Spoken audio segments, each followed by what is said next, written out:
Bonjour à tous, ici Ben Garneau. Voici un article que j'ai vu ce matin, Tempête géomagnétique en cours, impact important le 9 décembre.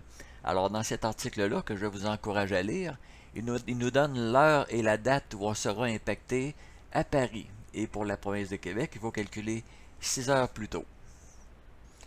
Alors, je suis allé vérifier chez Suspicious Observers et il en parle.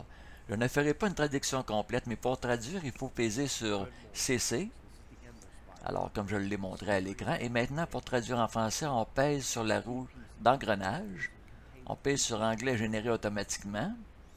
Traduire automatiquement. Ensuite, on s'en va chercher la langue désirée, français dans ce cas-ci.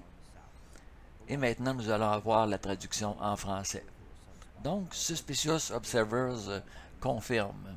Il y a eu une explosion solaire relativement importante. Alors, nous voyons ici l'explosion solaire où elle s'est produite. Et les vents solaires, évidemment, partent dans notre direction, comme il le mentionne sur Wikistrike. Bon, dans cette animation-là, on voit le petit point jaune à la droite de l'écran. Ça, c'est la position de la Terre. Alors, effectivement, les vents solaires, on va les recevoir. On peut appeler ça plutôt une tempête géomagnétique, comme le mentionne Suspicious Observers.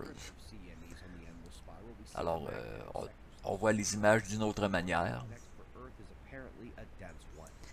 Donc, le temps pour faire une bonne traduction de qualité me manque aujourd'hui, mais si vous allez voir la vidéo de Suspicious Observers, et si vous la traduisez, ben, la traduction est quand même assez précise pour comprendre ce qui pourrait nous affecter dans les prochaines heures. Alors, on parle de fortes tempêtes avec une force de 7 ou de 8. Alors, je ne suis pas un scientifique, je l'ai dit souvent. Je ne sais pas de quelle façon, avec quelle puissance ça pourra nous affecter. Alors, Suspicious Observers nous parle d'incendies de cause électrique, problèmes de télécommunication, etc. Alors, j'ai coupé la vidéo de Suspicious Observers pour vous mettre celle-ci. Ça, c'est une vidéo de Tor News. Alors, j'ai vu cette vidéo-là il y a plusieurs heures. En fait, c'est hier soir avant de me coucher. Mais j'attendais ce matin pour voir ce que Suspicious Observers aurait comme information complémentaire à nous donner. Alors, ce coup-ci, j'ai mis la vidéo au complet. Évidemment, je ne ferai aucune traduction. Mais Tor News nous explique justement hier soir, là, plusieurs heures avant Wikistrike et Suspicious Observers, il mentionne l'explosion solaire. Alors, dans ces vidéos, avec son sens de l'humour toujours très spécial, Tor News parle de n'importe quoi. Il parle de Donald Trump en même temps. Fait que ça peut nous donner l'occasion de donner plus d'explications sur les explosions solaires. Donc, nous allons recevoir des vents solaires d'une certaine puissance, semble-t-il. Qu'est-ce que ça peut causer comme inconvénient? Évidemment, on a l'expérience des explosions solaires passées. Ça peut causer des aurores boréales hors normes qui peuvent être vues à peu près n'importe où dans le monde. Ça peut causer aussi, on le sait, des pannes électriques, des pannes de réseau, etc. Souvent, on a vu dans le passé des pannes électriques, mais ils ne donnaient jamais la cause précisément, les autorités. Alors, c'est gênant d'avouer que notre réseau électrique est faible. Par contre, quand c'est causé par une tempête électromagnétique comme ça, ben, il aime mieux taire et dire que c'est une cause inconnue. Aussi, durant les explosions électromagnétiques de forte puissance, on peut voir des transformateurs exploser, des pannes de courant locales. Alors, c'est des choses qu'on a vues souvent dans le passé. Dans certaines régions du globe, ça peut causer des surtensions et des sous-tensions, comme on voit la carte de l'Amérique du Sud ici, qui semble subir une forte anomalie électromagnétique. Ici, dans cette animation-là, on va voir une comète qui s'approche et qui fait réagir le Soleil. Alors, on voit les rayons du Soleil complètement à gauche. Bon, la comète va s'approcher. Et on voit que le Soleil réagit, il envoie des ondes. Alors, les toutes petites comètes peuvent faire réagir le Soleil. Maintenant, Tor News nous mentionne une conjonction assez importante, Saturne et Jupiter en conjonction. Ça pourrait nous causer des tremblements de terre ou des inconvénients de ce genre-là. Espérons que ce ne sera pas trop intense quand même. Hein? Maintenant, Tor News va nous montrer de quelle façon s'est produite l'explosion solaire d'après ce satellite-là. Alors, le Soleil commence à s'activer. à réagir drôlement. Oups, on voit à la gauche de l'écran. Et maintenant à la droite, ben ça va exploser. Et voilà. Bon, Tornios continue avec ses explications. Il nous mentionne aussi que c'est probablement un des objets de la planète X qui reste comme ça à l'écran. Ça, c'est du côté gauche. Et du côté droit, ben c'est la planète Vénus, tout simplement. Bon, que peuvent causer en plus les explosions solaires? Des pannes d'électricité, évidemment.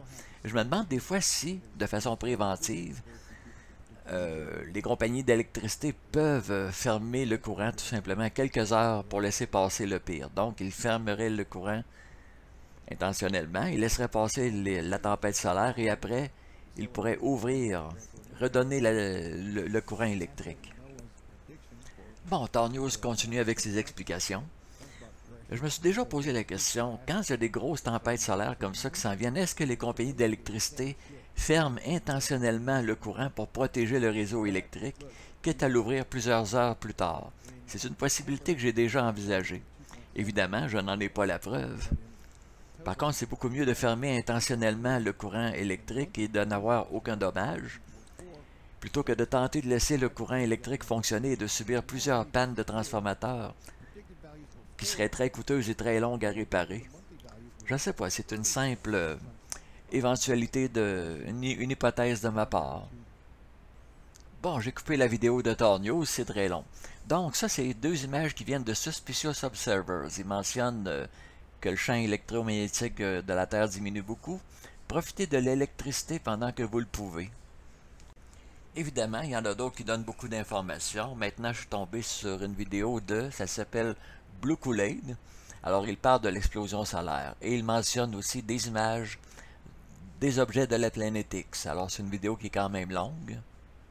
Et, bien entendu, avant de fermer la vidéo, j'ai été voir sur Planet X News. Qu'est-ce qu'il a de nouveau à raconter? Alors, bien entendu, il décrit l'explosion solaire et un objet de la planète X qui est très visible. Ça, c'est en date du 6 décembre 2020. Alors, un petit rappel, les vidéos sont quand même relativement faciles à traduire. On pèse sur CC, alors la traduction se fait, mais c'est en anglais. Ensuite, on pèse sur la roue d'engrenage. Voilà, anglais généré automatiquement, traduire automatiquement, et on va chercher français. Alors, les deux dernières vidéos sont quand même longues, quasiment 1 heure. Mais si on veut bien comprendre ce qui se passe, ben c'est peut-être intéressant. La traduction n'est pas parfaite, mais c'est mieux que rien. Bon, voilà la situation. Donc, pour les prochaines 24 à 48 heures, il faut prévoir des possibilités de pannes en tout genre. Des pannes de réseau, des pannes de câbles haute distribution, des pannes d'électricité, en espérant que ça ne dure pas longtemps si ça se produit. Alors voilà, c'est tout. N'hésitez pas à partager la vidéo. Ici Ben Garneau qui vous remercie et je vous dis à la prochaine.